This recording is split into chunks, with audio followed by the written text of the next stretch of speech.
ദൈവത്തിന്റെ ദാനമാണ്. നമ്മൾ ഓരോരുത്തരും ഈ ഭൂമിയിൽ ജീവിക്കേണ്ടത് തനിക്ക് വേണ്ടിയല്ല, ദൈവത്തിനും മറ്റുള്ള എല്ലാവർക്കും വേണ്ടിയാണ്.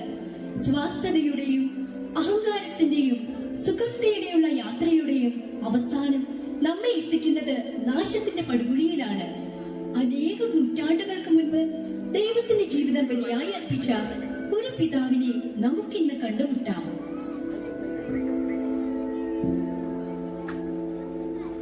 ബൈബിൾ ദൃശ്യം നിന്ന് ആരംഭിക്കുന്നത് ദഹനബലി.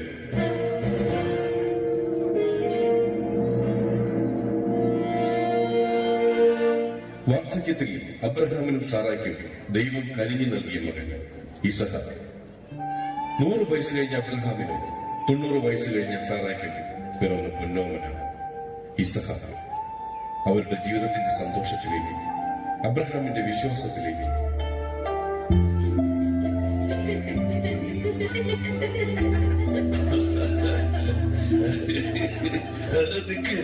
വീഴും വീഴും ഓടല്ലേ ഓടല്ലേന്ന് ഓടില്ലെന്നല്ലേ പറഞ്ഞത്. വീഴൂടാ ഞാൻ പിടിച്ച് എന്റെ കാര്യം.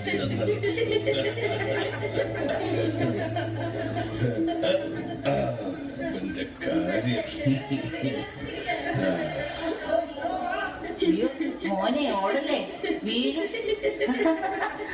മക്കളെ ഇസഹാക്കിനെ നോക്കണേ.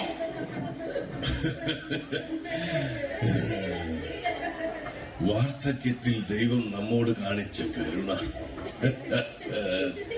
അബ്രഹാമിന്റെ സന്തതികളെ ആകാശത്തിലെ നക്ഷത്രങ്ങൾ പോലെയും ഭൂമിയിലെ മണൽത്തരികൾ പോലെയും വർദ്ധിപ്പിക്കുമെന്ന് ദൈവം ഉടമ്പടി ചെയ്തിരിക്കുന്നു. ഈ മകനിലൂടെയാണ് ഒക്കെയും സഫലമാവുക. ഈ കാണുന്ന പ്രദേശമെല്ലാം നിനക്കും നിന്റെ സന്തതി പരമ്പരകൾക്കും അവകാശമായി തരുമെന്ന് പറഞ്ഞ ദൈവം, എന്റെ പരിചയവും അഭയവുമായ ദൈവം, വാഗ്ദാനങ്ങളിൽ വിശ്വസ്തനായ ദൈവം.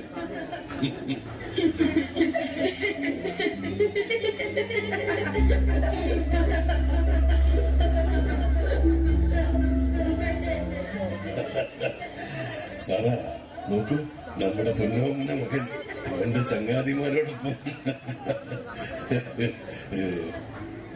അതെ അതെ, ഈ വാർദ്ധക്യത്തിൽ ഇതിൽ പരം സന്തോഷം വേറെ എന്ത് കിട്ടാൻ.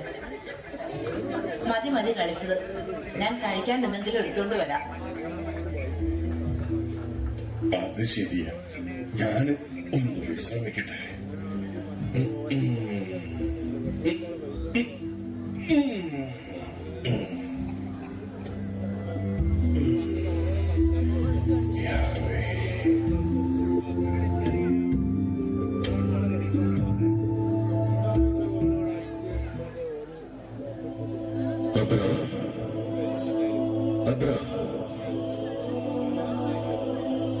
ഇതാണ് പിതാവേ കൽപ്പിച്ചത്. നീ സ്നേഹിക്കുന്ന നിന്റെ മകൻ ഇസഹാക്കിനെയും കൂട്ടി മോറിയ ദേശത്തേക്ക് പോകണം. കർത്താവേ, മോറിയായി ഞാൻ കാണിച്ചു തരുന്ന മലയുടെ മുന്നിൽ നീ ഒരു ബലിവേദി ഒരുക്കണം. ആ ബലിവേദിയിൽ നിന്റെ മകൻ ഇസഹാക്കിനെ എനിക്കായി ദഹന ബലി അർപ്പിക്കണം. ദൈവമേ, വാർദ്ധക്യത്തിൽ എനിക്ക് തന്ന മകന് അയ്യോ സാറായോട് എന്ത് പറയുന്ന, ഞാൻ എന്റെ മകനോട് എന്ത് പറയും? ദൈവമേ, ഈ അബ്രഹാമിനോട് പറഞ്ഞ വാഗ്ദാനങ്ങൾ ഇല്ല. ഒരുപക്ഷെ ഇതൊക്കെ എന്റെ തോന്നലുകളാണ്. അല്ല അല്ല, തോന്നലല്ല. ദൈവം വെറുമൊരു തോന്നലല്ല.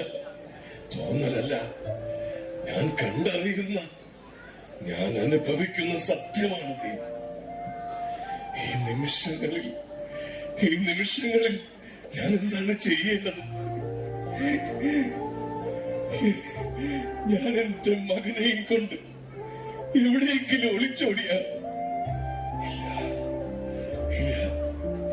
ഈ പ്രപഞ്ചം നിറഞ്ഞു നിൽക്കുന്ന ദൈവത്തിന്റെ കൺമുന്നിൽ നിന്ന് ഈ അബ്രഹാം എവിടേക്ക് ഒളിച്ചോടാൻ?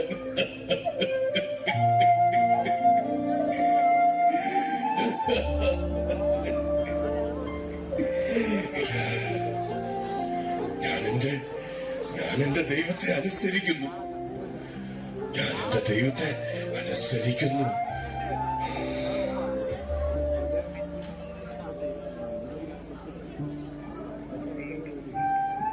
ഇതുകൂടെ കഴിക്കുമോനെ, കുറച്ചുകൂടെ. മതി അമ്മേ, മതി. വയറ് നിറഞ്ഞമ്മേ, മതി.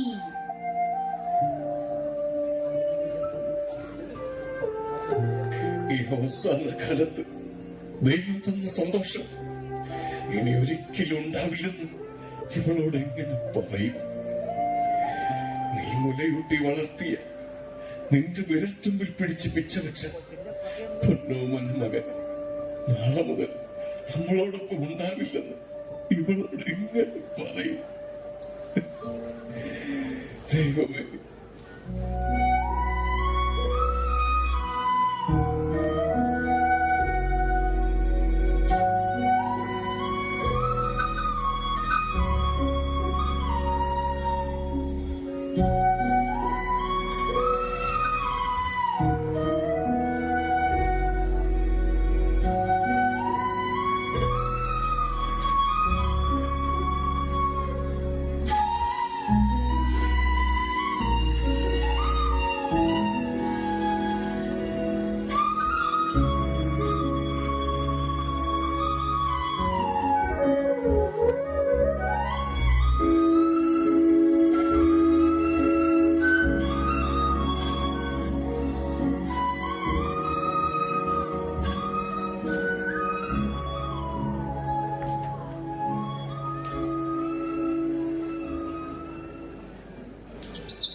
കഴുതയ്ക്ക് ജീനിയിട്ടോ?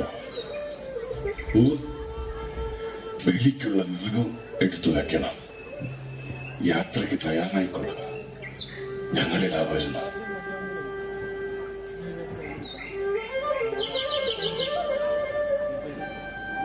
എവിടേക്കാണ് ഈ അതിരാവിലെ തന്നെ? മോറിയ ദേശത്തേക്ക്. മോനെ ഒപ്പം കൂട്ടുന്ന പതിവില്ലല്ലോ, പിന്നെ എന്തിനാ ഇസഹാക്കിനെ ഒപ്പം കൂട്ടുന്നത്? ഇസഹാക്ക് ദൈവത്തിന്റെ മകനല്ലേ? ദൈവത്തിന്റെ മകനിൽ ദൈവത്തിന് ഒരു ദഹനബലി അർപ്പിക്കണം. അതിന് സന്തോഷിക്കുകയല്ലേ വേണ്ടത്? എനിക്ക് സന്തോഷമാണ്. മനസ്സോടെ ബലിയർപ്പിക്കണം, പൂർണ്ണ സന്തോഷത്തോടെ. എന്നാലേ ദൈവം പ്രസാദിക്കൂ.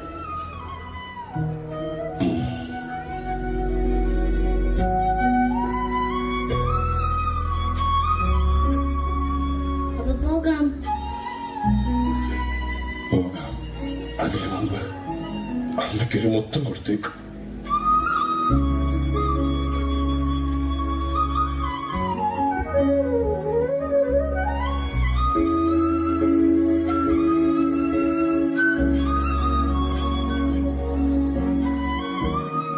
അമ്മ പോയി വരട്ടെ.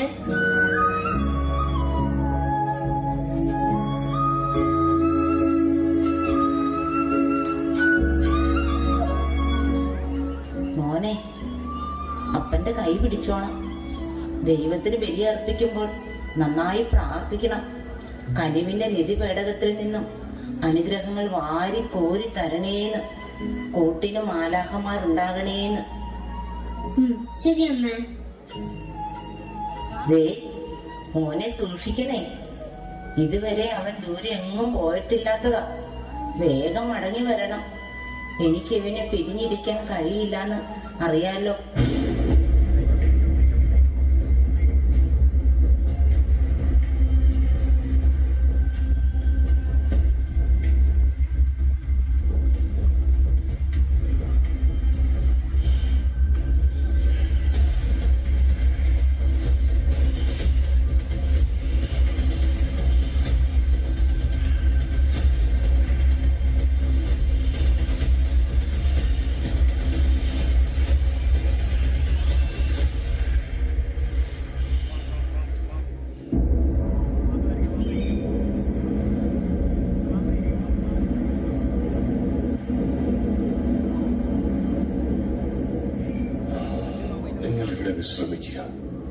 ഞാൻ എന്റെ മോനോടൊപ്പം പോയി സർവശക്തനെ ആരാധിച്ചിട്ട് മടങ്ങി വരാം.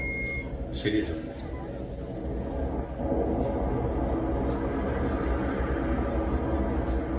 നടക്കുക.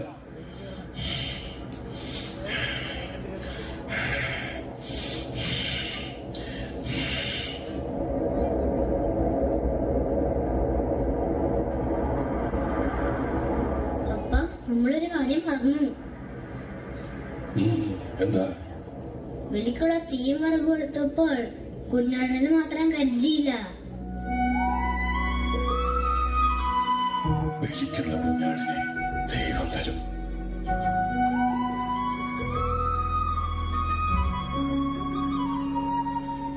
നൂറാമത്തെ വയസ്സിൽ എനിക്കൊരു മകൻ ജനിക്കും, സാറ ഒരു മകനെ പ്രസവിക്കും എന്ന് ദേവദൂതന്മാർ പറഞ്ഞപ്പോൾ സാറ ചിരിച്ചു.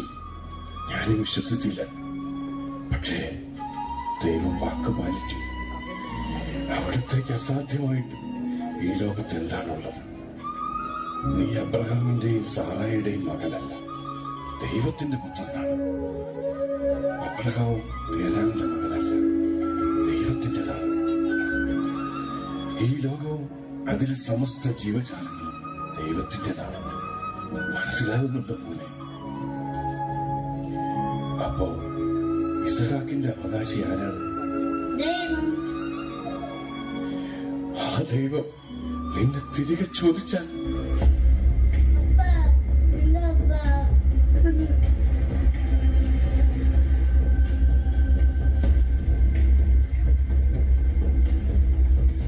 ദൈവവിളിയായി സ്വന്തം മകനെ വേണമെന്ന് ദൈവം പറഞ്ഞാൽ മനസ്സോടെ കൊടുക്കണ്ടേ ഞാൻ? അപ്പ,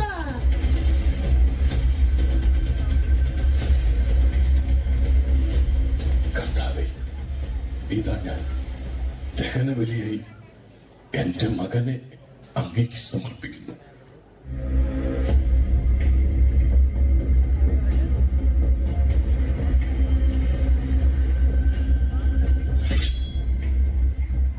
അബ്രഹാം, നീ കുട്ടിയുടെ മേൽ കൈവയ്ക്കരുത്. നിന്റെ ഏകപുത്രനെ പോലും എനിക്ക് തരാൻ തക്കവിധം നീ എന്നെ ഭയപ്പെടുന്നു എന്നെനിക്ക് ഉറപ്പായി. അതിനാൽ ഞാൻ നിന്നെ സമൃദ്ധമായി അനുഗ്രഹിക്കുന്നു. നീ മകനേക്കാൾ മറ്റെന്തിനേക്കാൾ എന്നെ സ്നേഹിക്കുന്നു. നിന്റെ വിശ്വാസം നിന്നെ രക്ഷിച്ചിരിക്കുന്നു.